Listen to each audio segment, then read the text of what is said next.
Omugayani is a professional person. He's trained. Okay? He's somebody... So like another professionals? Yes, he's a professional person. He's trained. He's accredited. Na a code of ethics to make. He is supposed to be very neutral as a process here. We call it neutral. He has to maintain confidentiality. Uyunu muntu ubwa maskani, umuntu weritete, umuntu konyara wikaransa abegatigati y'abantu egera abakonye wikera.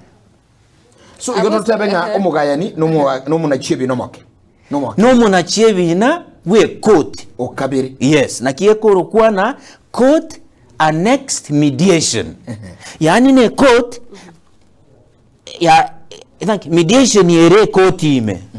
Omugayani no muavisa we court.